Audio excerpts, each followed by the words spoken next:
जी, मेरा सवाल मुश्ताक साहब से है कि उनका वलीमा 17 साल बाद हुआ था, तो मैं ये जान सकता हूँ कि वो ज़िंदगी किन किन चीज़ों में 17 साल लेट है। यार बड़ा खतरनाक सवाल किया है। मुझे जब पता चला ना कि वलीमा सुन्नत है, हाँ, सोना चाहिए, और अल्लाह के नबी ने सुन्नत उसको इख्तियार किया है, तो मैंने जब अपनी बीवी और बच्चों से बात की है ना कि मैं वलीमा करने जा रहा हूँ, तो पहले तो सारे घर में कहे ये क्या कर रहे हैं आप लोग, मजाक उड़ाएंगे।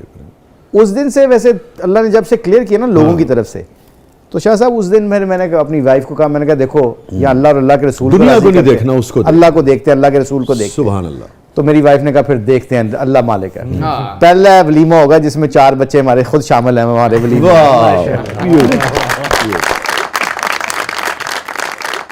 अच्छा मुश्ताक भाई, जैसे आप बता रहे हैं कि वलीमा हुआ था, तो क्या लिबास भी वैसा ही पहना गया था आपकी तरफ से और भाभी की तरफ से? बिल्कुल, ये कहना ही चाह रही हैं कि बाकायदा दुल्हन बनी थी। बिल्कुल, बाकायदा दूल्हा बने थे। अल्लाह का शुक्र है बच्चों। सेहरा, इन्होंने तो शेरवानी ऑर्डर की थी। हाँ की थी, मैंने पहनी नहीं थी पर मगर बच्चों ने पूरे अपना शादी के कपड़े पहने, और वाइफ बिल्कुल जो उनकी जिस दिन उन्होंने रुखसती हुई थी, जो उन्होंने उस दिन कपड़े पहने थे, अरे वाह वाह, similar, very similar, cute, very actually बहुत अच्छा था। और फिर पुराने दोस्त अब आप भी शरीक हुए? सारे क्रिकेटर्स आए थे, पूरी मतलब कोई 200-300 लोग मैंने बुलाए थे। वलीमा पूरा, और पूरा मेरा ख्याल आई थिंक वो पूरा मीडिया में कवर भी हुआ है वो, पर उसमें बड़ा मजाक भी उड़ाया गया। आकिब, जावेद और एजाज अहमद वो कानों में जुगते मारते रहे कि कर रहे हैं, ऐसा धोखा तो नहीं दे रहे, कि दूसरा तो नहीं है किधर।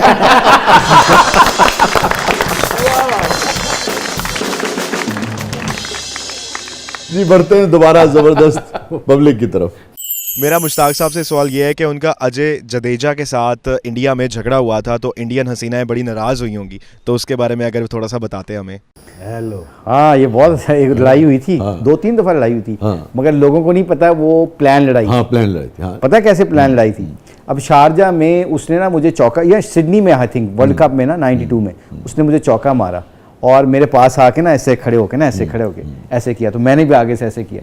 तो ये प्लान था, उसने कहा यार देख असी ना इंडिया दे विच अगर कोई बंदा किसी नूं इस तरह गुस्सा करे पाकिस्तान टीम के खिलाफ, तो वो बड़ी हाइप क्रिएट होती है। मैं कहा उत्थे नहीं होंगी, साडे वाली भी होंगी है। तो कहता तो कहता है क्या करें? मैं कहा तू देखे। अच्छा, उसने जब चौका मार के मेरी तरफ आया ना, तो इस तरह लोगों को तो नहीं पता, इस तरह खड़ा हो गया आके दम ऐसे करके, तो मैं भी आगे से ऐसे खड़ा हो गया। लोग अब पूरे दुनिया देख रही टीवी के ऊपर, तो आके कहता है शाम में रोटी कितने खानी है? तो मैंने आगे किसका, मैं क्या आज फिर कमरे च खावांगे। अच्छा, सवाल का ना उनका टुकड़ा यह था कि उस पे इंडियन हसीनाएं यानी कि एक्ट्रेसेस वगैरह तो बड़ी खफा हो गई होंगी। ये तो मुझे नहीं पता, अगर खफा हुई होंगी तो वो हुई होंगी।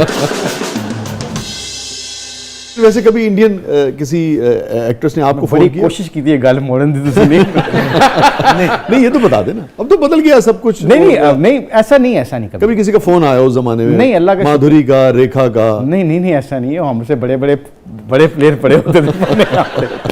ऐसी बात नहीं, मैं मगर गुगली तो आप ही के पास थी। नहीं, मगर I am getting embarrassed actually. शर्म भी आ रही है। नहीं, ऐसी कोई बात नहीं है, अल्लाह का शुक्र है। ऑनेस्टली स्पीकिंग बहुत कम ऐसा कभी किसी का फोन कभी नहीं है, अल्लाह का शुक्र है। अमरीश पुरी का ही आ गया हो? हाँ नहीं, 2-3 विलन का शुरू है। नहीं, हाँ फोन आया था, वो गैम्बो खुश हुआ।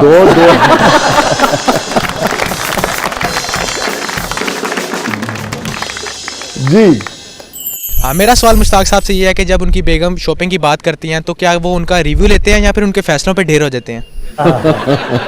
बेटा ढेर बेटा सुना नहीं मैंने।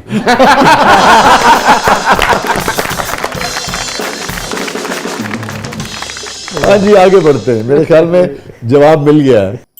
मेरा सवाल मुश्ताक अहमद से है, जब आप इंग्लैंड में खेलते थे, आपकी गुगली पे गोरियां भी मन ही मन में ग्रीन बोल्ड हो जाती थी।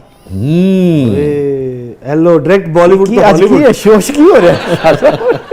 नहीं, हम अपना मैच के बाद गुगली में इंग्लैंड में गुगली नहीं कराते थे, लेकिन की चलती थी मेरी।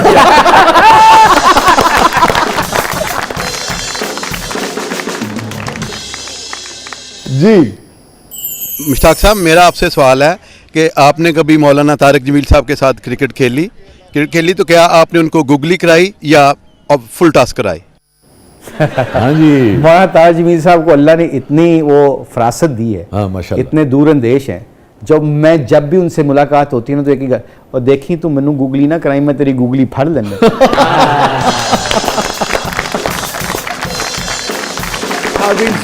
कहीं नहीं जाइएगा, छोटे से वक्फे के बाद वापस आते हैं। हमारे साथ मौजूद हैं one and only Mushtaq Ahmed साहब। आप देख रहे हैं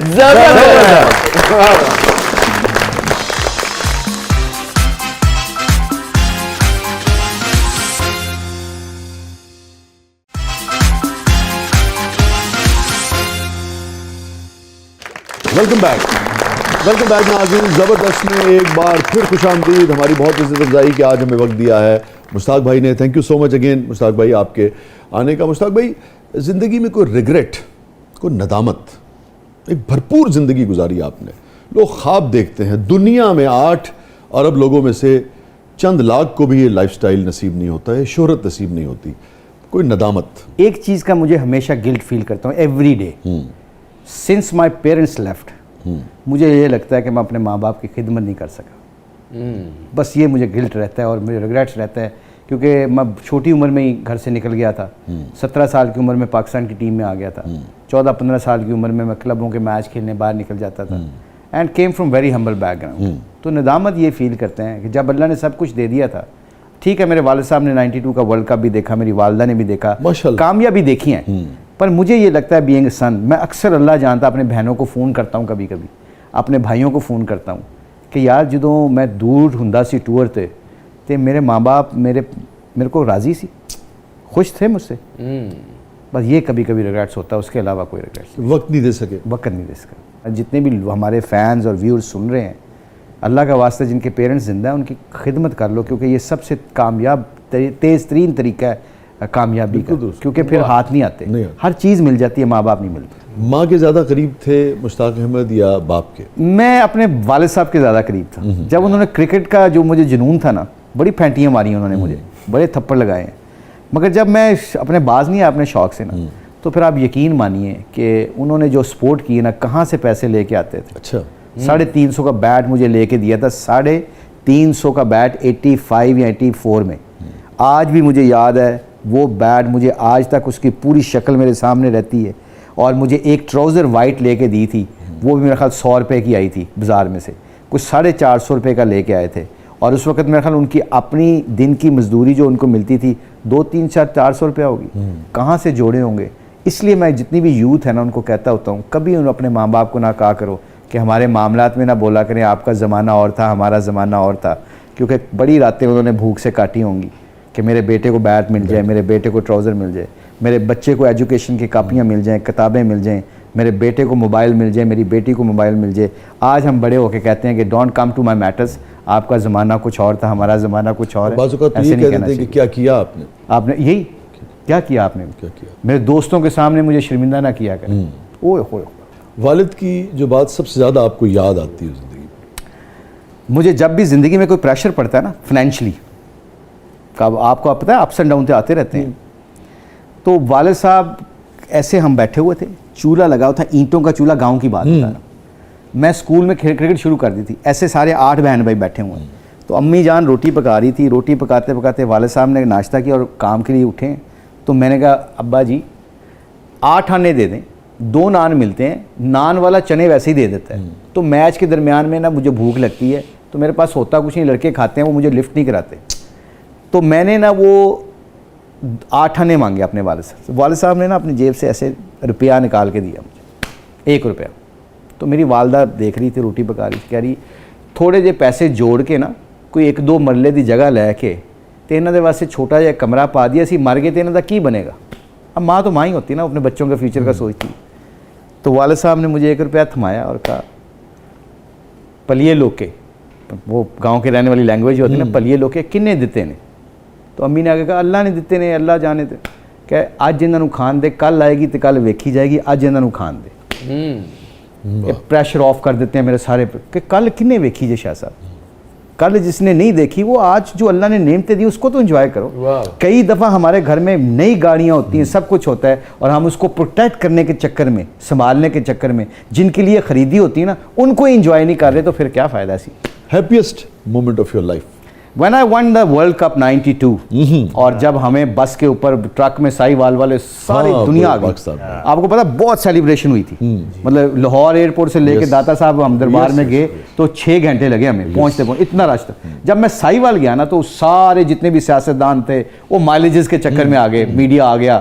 तो मैं ट्रक के ऊपर बैठा हुआ था, ट्रक के ऊपर खड़ा था, तो जब सारे शहर को घुमा के मेरे घर के सामने ट्रक रुका है तो उस वक्त वाले साहब दरवाज़ा खोल के तो दहलीज के ऊपर खड़े होके ट्रक में मैं खड़ा हूँ ऊपर और उधर सामने वाले साहब हैं। जब मेरी और वाले साहब की आंखों में आंखें पड़ी है ना तो वो सबसे खुशी का मौका था। मैंने आंखों में अपने वाले साहब को बताया कि आपने वर्ल्ड कप जीता, मैंने नहीं जीता, क्योंकि आपने सेक्रीफाइस किया था, मैंने कुछ नहीं। Beautiful.